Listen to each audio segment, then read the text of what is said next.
Welcome to the verse-by-verse Bible study. In this very special edition on the book of Ezekiel, chapter 16, the Lord our God shocks the people of Israel with an unbridled view of their formation, their many sins with other nations, and resurrection. I'm going to read some things because I want you to understand why I'm going to approach this chapter the way I am. It's been an interesting couple of weeks getting ready for this. Okay, this was from one of the commentators, and what he said is, here is the longest chapter in Ezekiel. The story is told in detail in all its sordid, loathsome character, so that God's infinite, abhorrent hatred of Israel's sin may be clearly seen. According to some rabbi, this chapter was not to be read nor translated in public. Charles Spurgeon says, the very extraordinary chapter of this 16th of Ezekiel, a minister could scarcely read it in public. He certainly would not like to explain its metaphors to the general audience. Ezekiel is, through God, they've given sermons, they've done talks. Last time I was up talking, he acted out. Be an actor, do it. This time, shock them. This will get their attention. God's trying to get the attention of the Israelites. He's telling them what's going to happen. It hasn't happened. It's already happened for us. We've already seen it happen. But he's trying to tell them, and they're not paying attention. So he says, okay, here's what I want you to tell them this time. Okay, so that's what we're going to do. The chapter 16 is, he's describing Jerusalem and Judah as a prostitute. Okay, until it goes into quite a bit of detail about what they're doing in terms of her being a prostitute, her being Jerusalem and Judah. Okay, so when I go between that, and you'll see that I will bring up the fact that her lovers, and those are the nations around her, those are her lovers. Okay, we're going to hear all this stuff. So we're really going to break it into four parts. The part about her, and this is describing the life of this prostitute is really the life of Jerusalem, of the Jewish people, okay, from the days right after they got across the Red Sea. From that time until now, God's going to describe the nation and how they act and refer it to as a prostitute, so they would get it. Okay, he's trying to be shocking value to them, so that's why he did it this way. So we're going to talk about her youth. When I say her, it's Israel, her sins, her condemnation, and her restoration. Okay. So here goes. A parable, he's going to put it into a parable, and he's going to be describing the life of this woman who is a prostitute. And you can see that there's a number of prostitutes. God uses prostitutes quite often in the Bible. One of the reasons to say that this is a true book is that God shows the bad and the good. Anybody else writing a history will show the things they want to see and always the good stuff. Everybody writes something that's biased. God's not. So he writes everything so that you can refer it back to that, so that you can know that it's true. Okay. So he doesn't, he knows what's going on, and he's trying to get the Jewish people, the nation of Israel, to know what's going on also.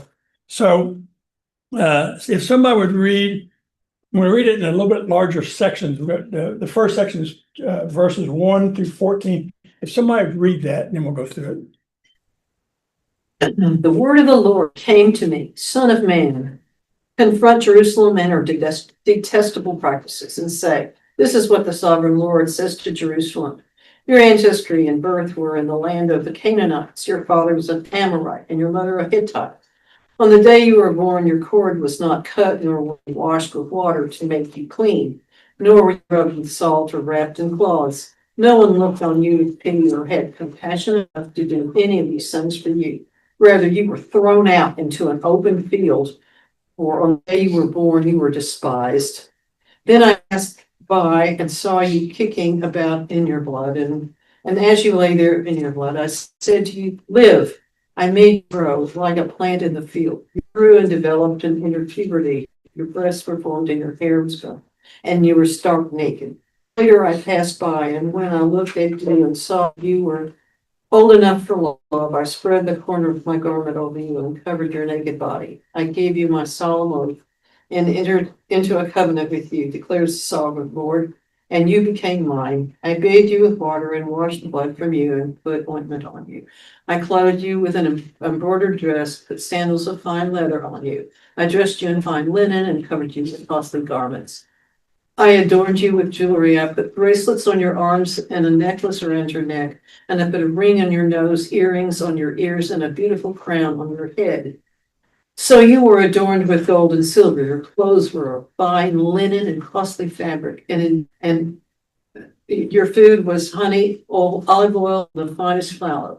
You became very beautiful and rose to be a queen. And your fame spread among the nations on account of your beauty, because the splendor I had given you made your beauty perfect, declares the sovereign Lord. Okay, so he just described Israel from Mount Sinai to the time that they're getting ready to be, that part of the people have already been captured and the rest of them are going to be captured. And remember last time they were saying, no, we're never been captured. We're Israel, we're God's people. God protects us, so we don't have to worry about that kind of stuff. Okay, so they're trying to do all this info. So all this has been laid out by what we just read. Okay, so let's go through some of this. First of all, it says, your origin and your birth are from the land of Canaan. Well, what were they supposed to do when they went to Canaan? Kill everyone. Kill everybody and thing. All the animals, all the people, all the women, children, everybody, okay? Which, we hear things like of Gaza, that God's not telling them to do that, but we see the horrificness of that, and God told them to go do that. But they didn't. Okay. And I think to this day, it's still hurting them. So anyway, he said, you come from the Hittites and the Amorites, okay, because you've taken on their personality, their idols. You've become like them. You're no better than them. You were my people. You are still, but you were special. And now you're just kind of like, you're still just my people, but you're not special. You lost your specialness. Okay. So that's what he's saying on the day you were born. Okay. So they were born as they crossed the Red Sea. That's when they had to start becoming a nation. Okay. And there's no one to take care of you. He was trying to tell them about their humble beginnings. They're not being turned into a nation like other nations are. Okay. God just says, you're a nation. Okay. And he says, I'm going to protect you. Follow my orders, follow my commands, follow what I tell you to do. They don't, but that's what he was saying to do. So he says, the umbilical cord was not cut, it wasn't cleaned, and it wasn't rubbed with salt and not swaddled. What's all that mean? Those are the activities of somebody that has a child that wants that child to be a legitimate child. Well, wait, I mean legitimate. Well, if you don't like the looks of that child, or if you don't like the looks of that child, or the child is deformed, then you set out in the field, that's not a legitimate child. It's going to die. Be eaten by an animal or something. But that's so they didn't do anything. He's saying, you weren't made like other nations were made. You weren't legitimate in the eyes of other people. You're just, in my eyes, my people and my nation. And they're going, he's saying all through these things, he goes, but you forget this. You forget the beginnings. I made you a nation and you forgot about that. I've given you everything you have. You forgot all about that. And so as you progress through here, you see that, well, like even one of the comments was that the savages back then, they didn't do all this stuff. Why? They wanted the child to grow up. Now they didn't throw them out in the field, but they wanted the child to grow up strong. Okay. You don't do all that stuff to clean them up. Come on, this is it. And they also didn't swaddle them because they said that back then that swaddling, if they did it, was very light. And it says better for the infant because as this is an unnatural compression, greatly impedes the circulation of the blood, the pulsation of the heart, and due to the inflation of the lungs. So they didn't, to make a child stronger, you didn't do all that stuff. We do it now, but I don't know why. But, but they did not do that because they want to be the savage nations. And that's how God had his man, because he was not, the rest of the world looked upon them. Here's a group of people, 2 million, coming up through here, getting ready to go to Canaan. They don't. They wander around for 40 years. The rest of the nation is going, who are these people? What's that fire going by them all the time? There's a big flame tornado going right through. There's a cloud in the daytime. Who are these people? Wherever they go, they conquer. Why are they like that? And they said, from the very first day, the world and all the nations hated Israel.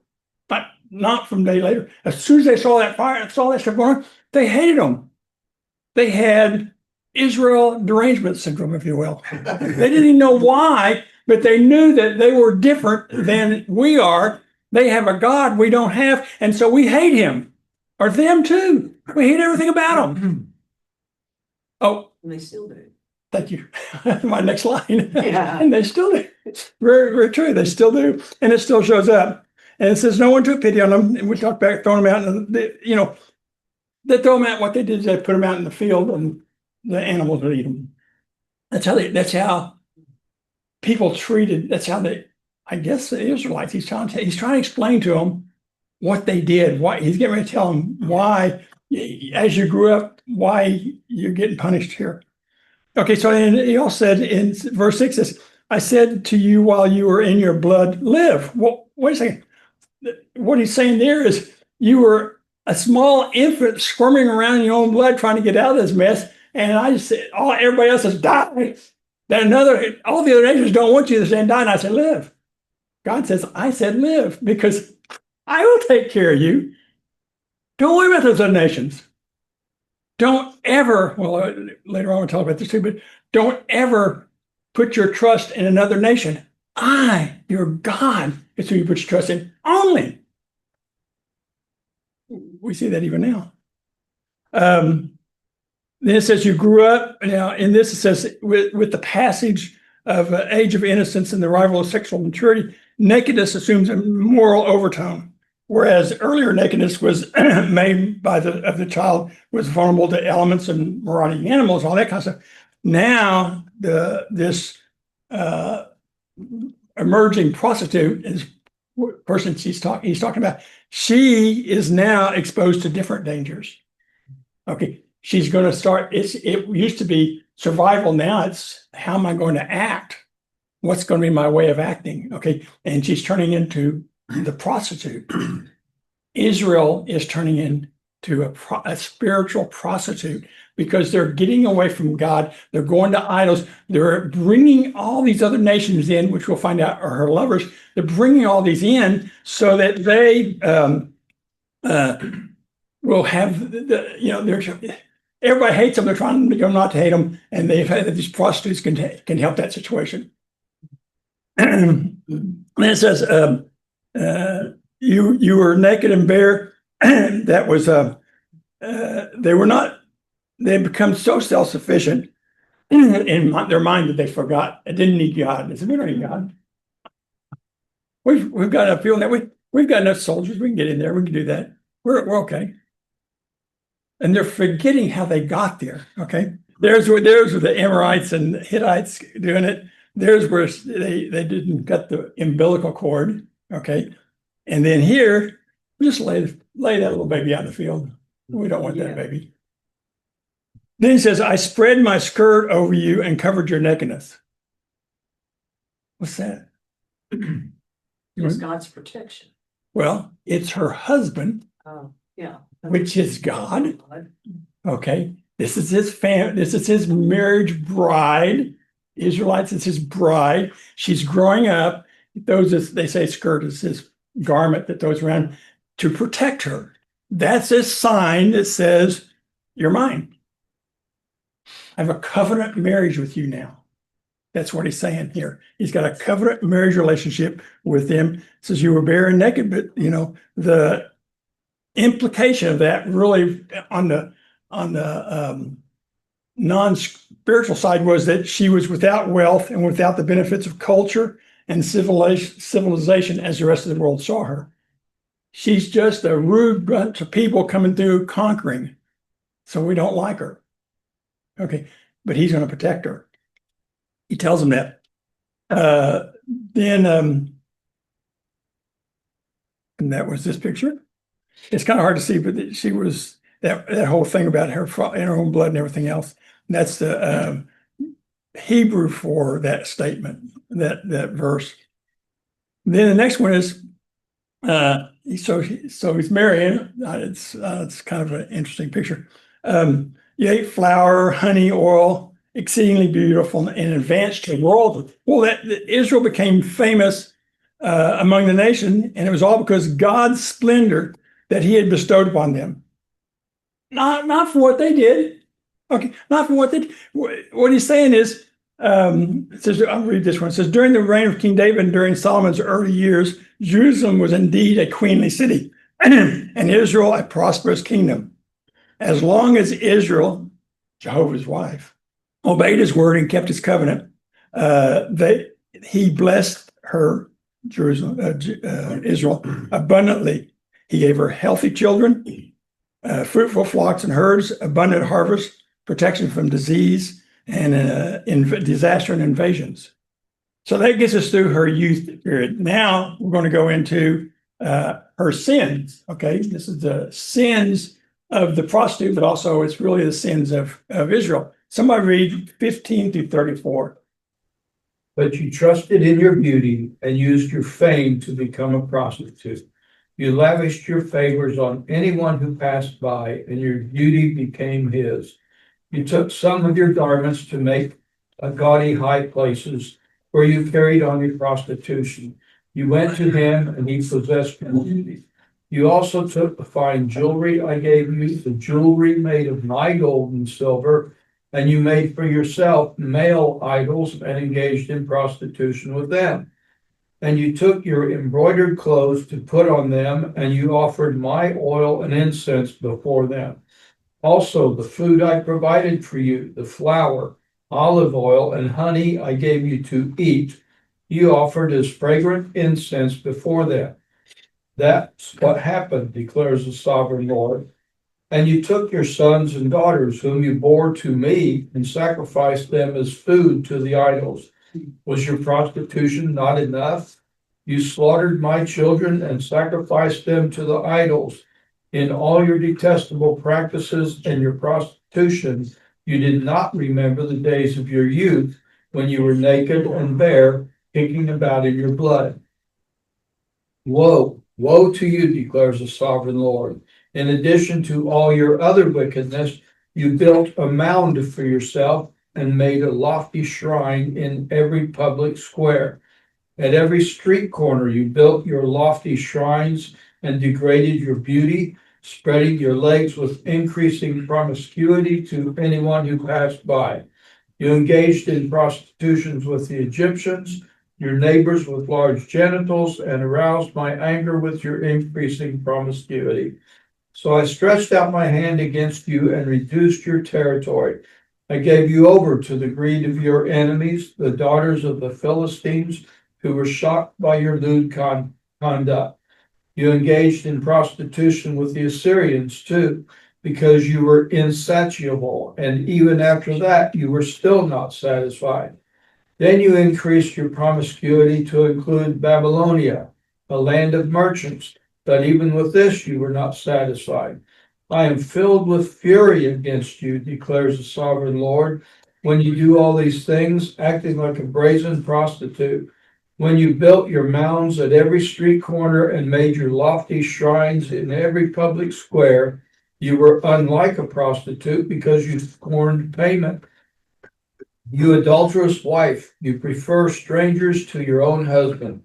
All prostitutes receive gifts, but you give gifts to all your lovers, bribing them to come to you from everywhere for your illicit favors. So in your prostitution, you are the opposite of others. No one runs after you for your favors. You are the very opposite, for you give payment, and none is given to you. Thank you for reading that. Yeah.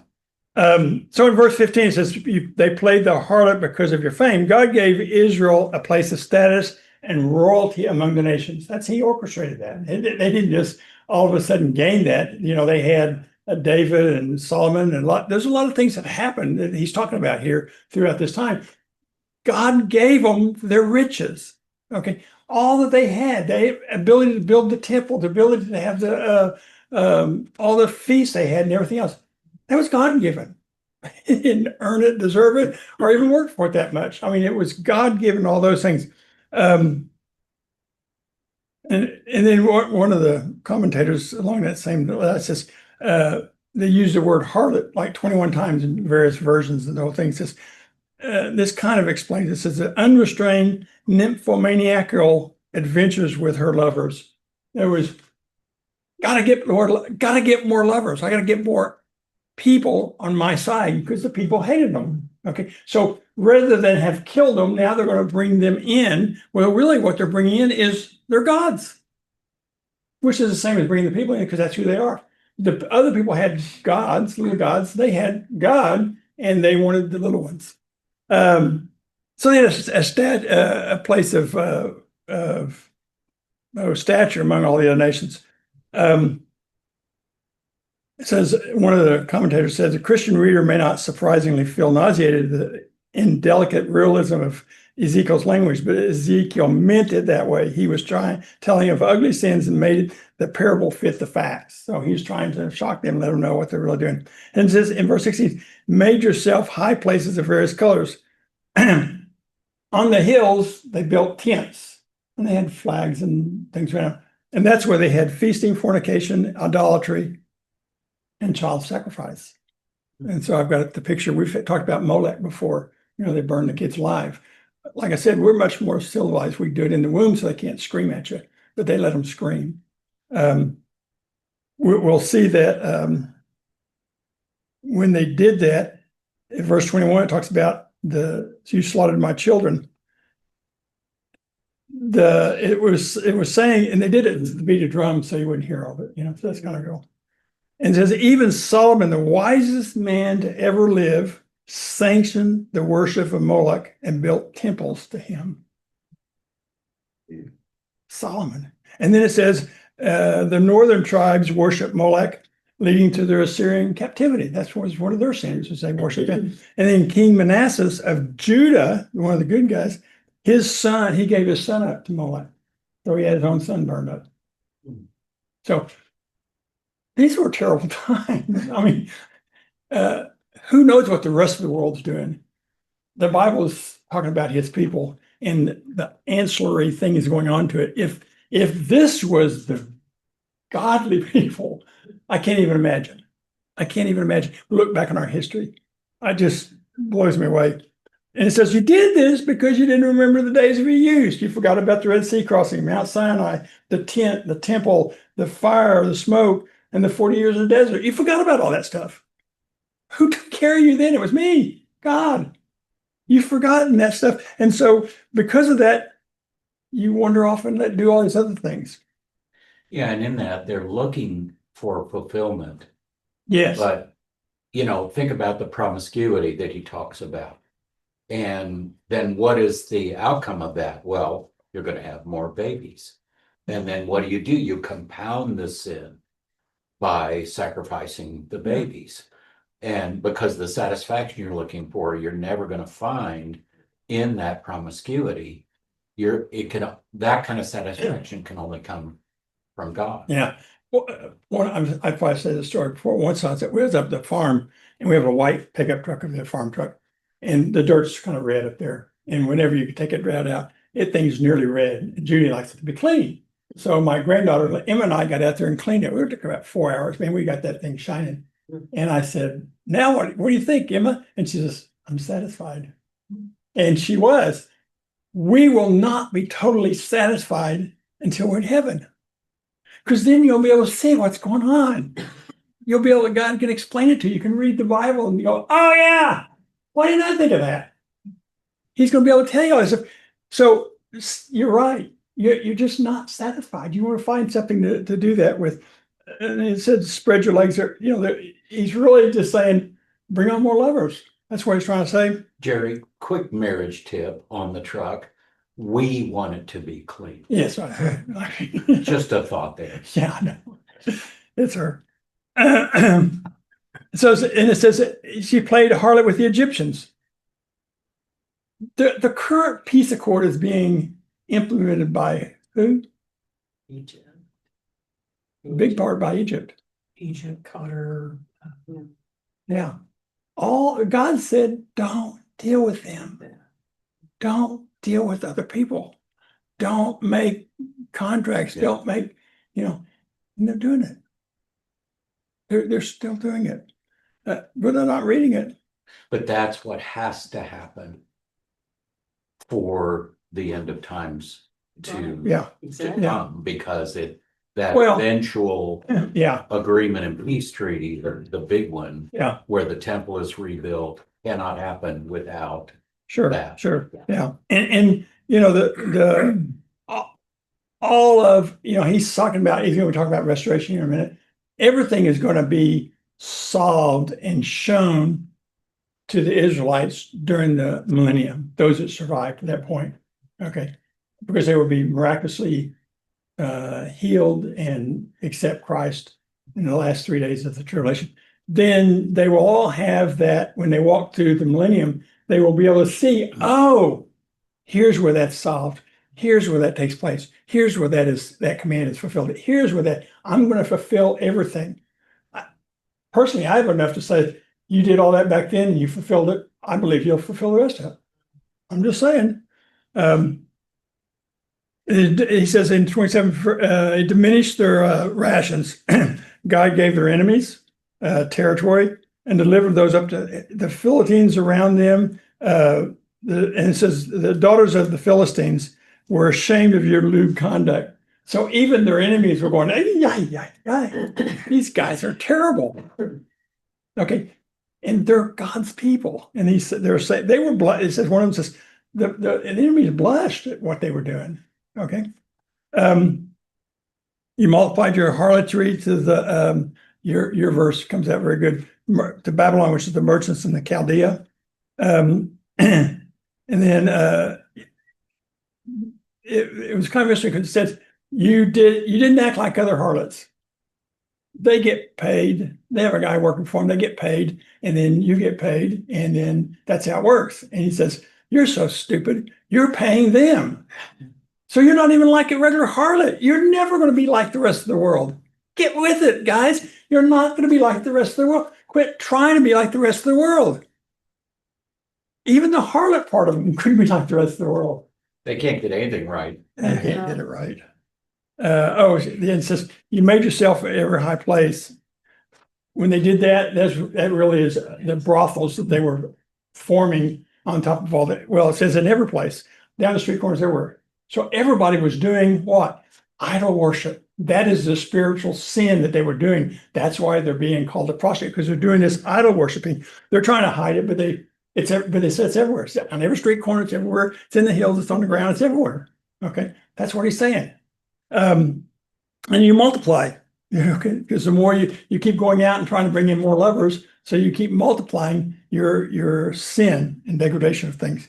I was trying to show you these are an image of, they said, of this chapter 16, the image of the temples and everything being in everywhere, and that's a version. But look at this is Tel Aviv. Look how beautiful that place is. Look how beautiful and big and everything. I mean, there's a few buildings blown up, but not many. Okay, I'm going to read this. It says, talking about her sins. It says, but is the church today any less guilty? Members of local churches commit the same sins we read about in the newspaper. But the news doesn't always get to the headlines. Congregations are being torn apart because professed Christians who are involved in lawsuits, divorces, immorality, family feuds, crooked business deals, financial scandals, and a host of other activities that belong to the world. Yeah. I don't know if you follow the news, there's 2 or 3 pastors right now that are indicted because of what they've done with their churches and with other people in their congregations. So he's basically saying, even today, we're not any different than what the Jews were back then. Okay? And they didn't get it. Hopefully we do get it. If you don't read and study Ezekiel, you may not get it. Okay, so let's look at her condemnation. Someone read 35 to 52.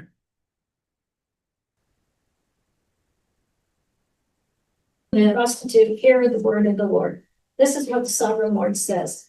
Because you poured out your wealth and exposed your nakedness to in your promiscuity with your lovers, and because of all your detestable idols, and because you gave them to your children's blood, you gave them your children's blood. Therefore, I am going to gather all your lovers, and with whom you found pleasure, those you loved as well as those you hated.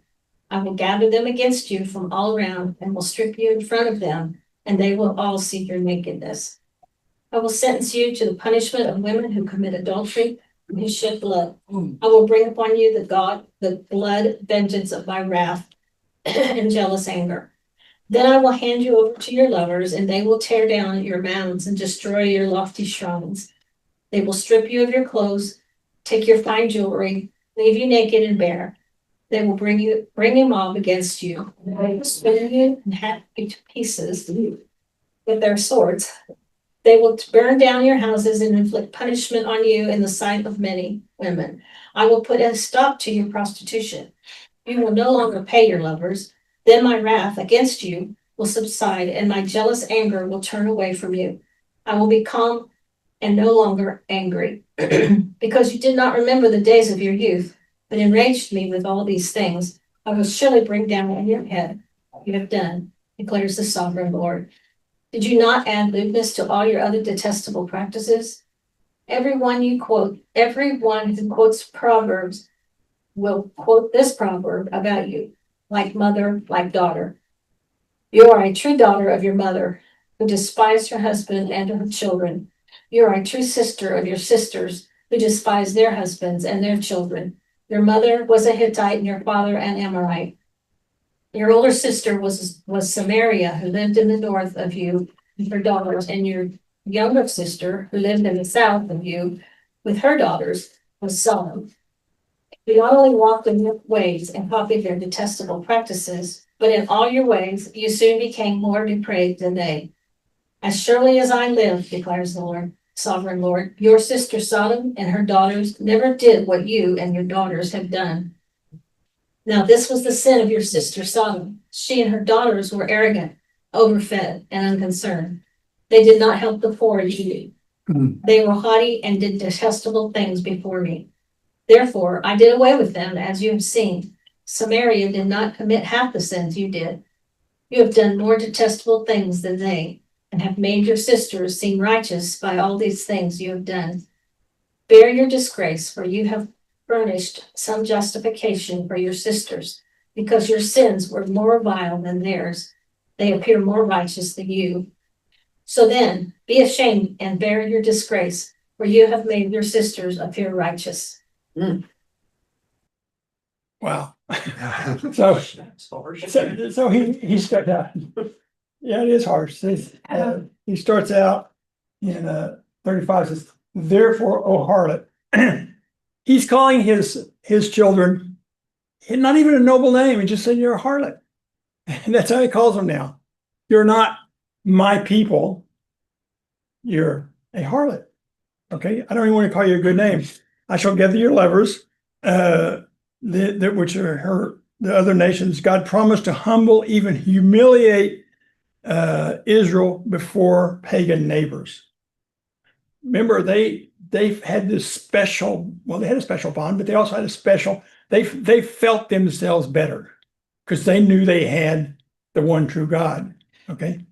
But they were not acting that way. They were not acting that way. Thus I shall judge you like a woman who commits adultery. I found it interesting that, in a male-dominated, throughout probably all of the Bible, even the New Testament, it's been a male-dominated world. He's addressing them as a woman now.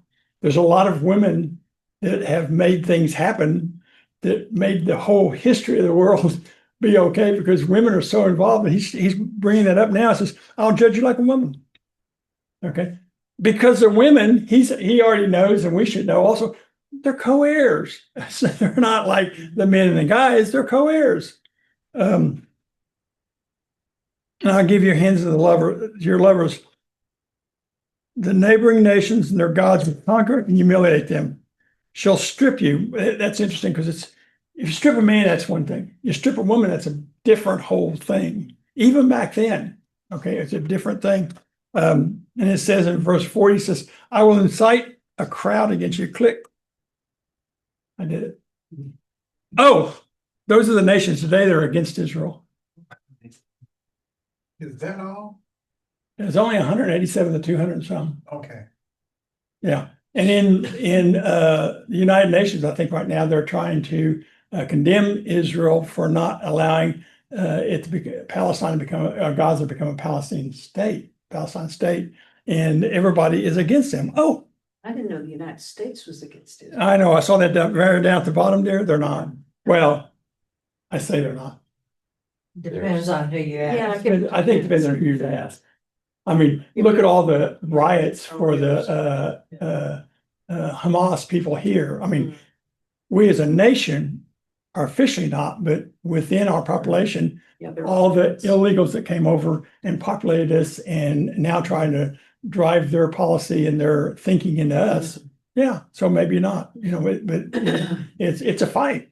It's a fight right now. But these are the nations. He was saying this, what, let's see how many years ago this is. 3,000 years ago. He was saying all this 3,000 years ago. Right? And oh yeah, it's still that way. They haven't changed it. The world hasn't changed against them. I'll recite, but he says it's against her, but it's going to be a divinely appointed judgment. When the time comes, he's going to do it. And it's going to do it back then when they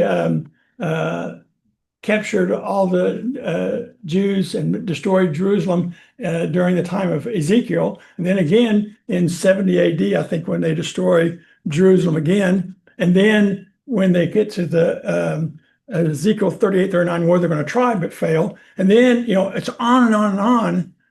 His city is the one they're going after. Okay. But then he says, then I will stop you from playing the harlot. The judgment of God would bring upon them something of a cure for their idolatry. They go into the reason they disobeyed and they had idolatry when they went into captivity. And for 70 years, we know why they had 70 years. When they came out, by and large, the idolatry of the nation of Israel was gone. Okay, now, occasionally, there's people always doing things, but the nation itself, its worship of other gods ceased. He says, I'm going to keep you there until that ceases, and it did. Okay. But it's all by and then he says, I shall calm my fury against you. The judgment and anger wasn't going to last forever. 70 years. It's nothing. I mean, I'm older than 70. Some of you guys someday will be too. And it says, again, because you have not remembered the days of your youth. Over and over and over says that. I was sitting there this morning, look at this. I said, wait a second. I should be journaling all that happens to me so I can go back to it and look at, wow, look at the times that were good. Look at when God protected me. And remember that. He's telling him over and over and over, you keep forgetting what I've done for you. Don't forget. I'm old, I forget. I'm going to start journaling. Just thought about that this morning, reading this too. Then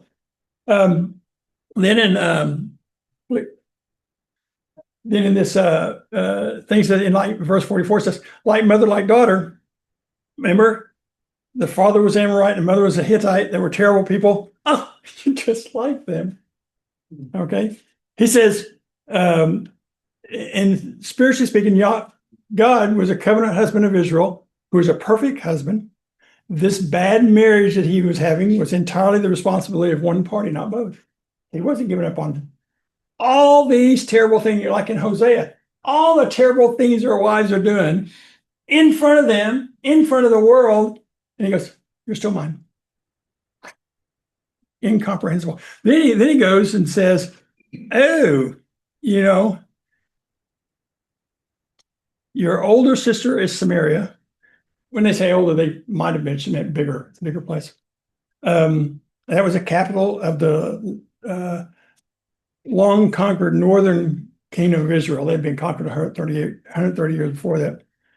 But Jerusalem is just as corrupt.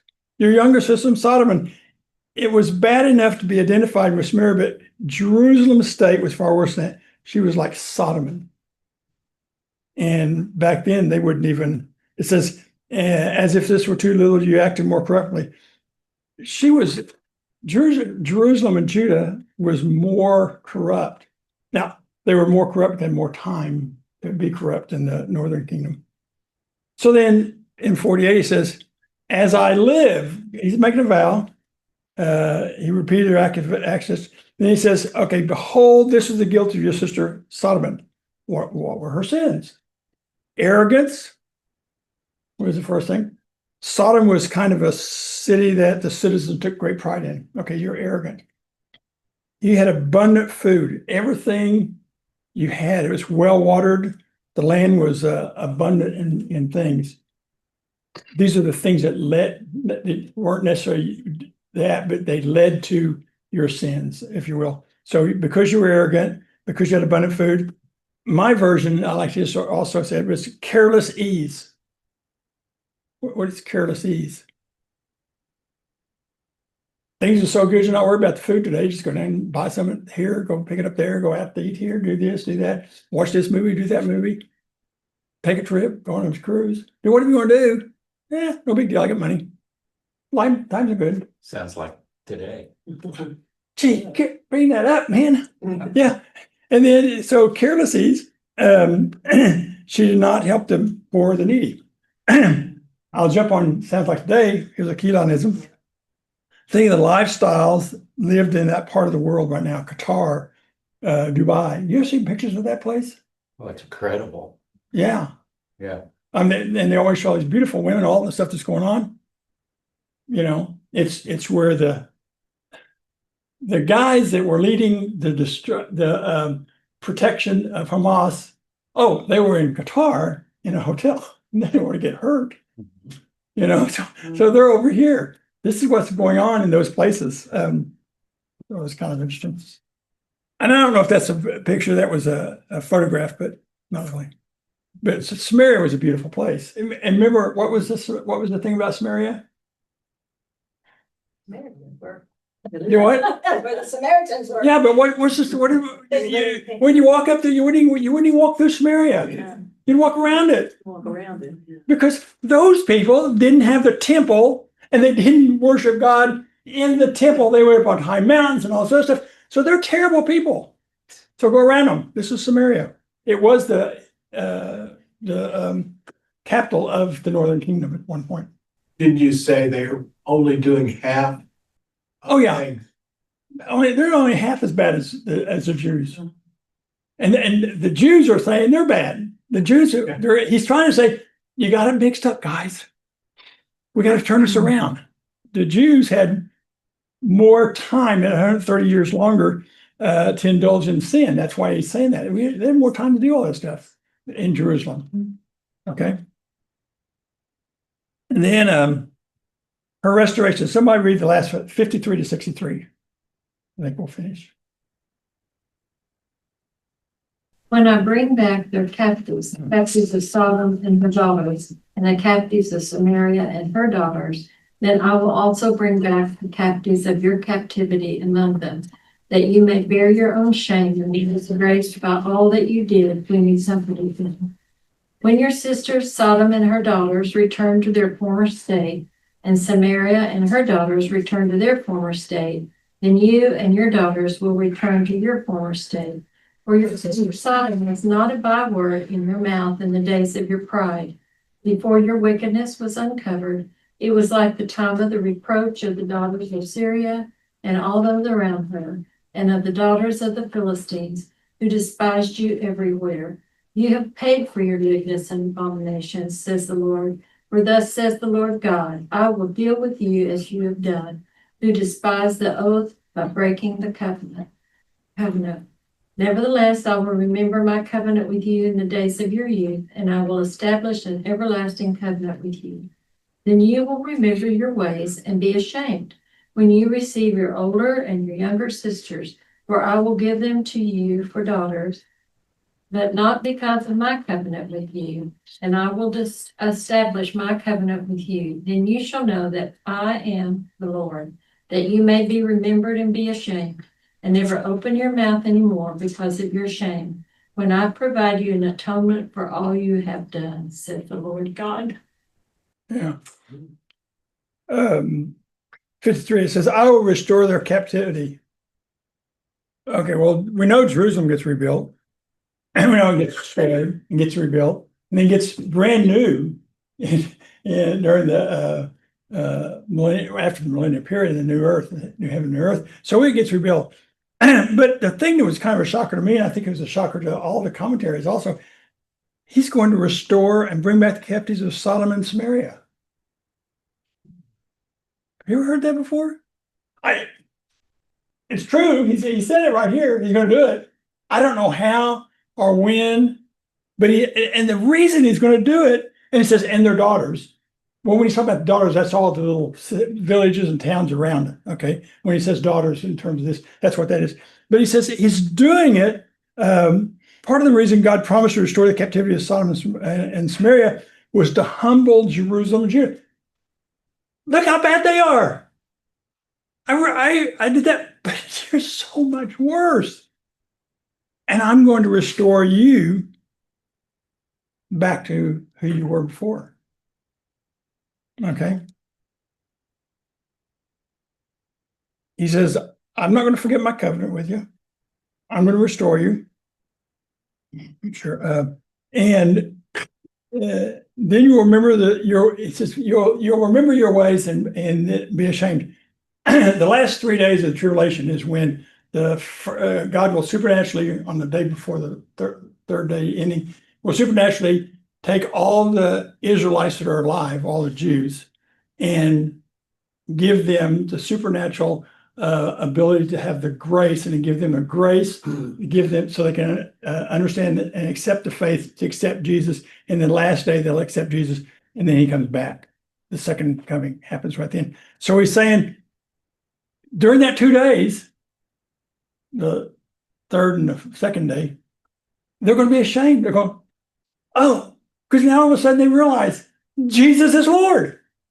We've had this Jesus derangement syndrome throughout history, and now we understand. He said, we're going to understand that he is Lord. Miraculous. Because they're his people. All throughout history, they're his people. Terrible.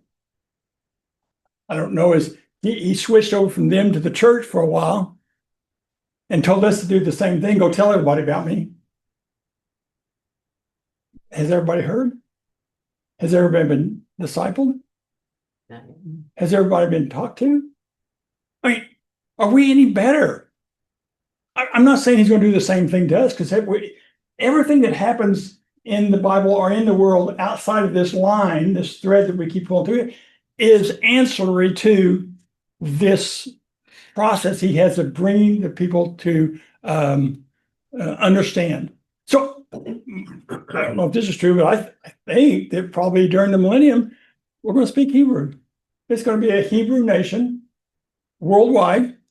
I know there'll be other little nations here, but it's going to be Hebrew driven, and it's going to be so they can see that God's promises all came true. And you'll remember, so that you'll be ashamed, and then I will bring you in. Jerry, thank you. Thank you.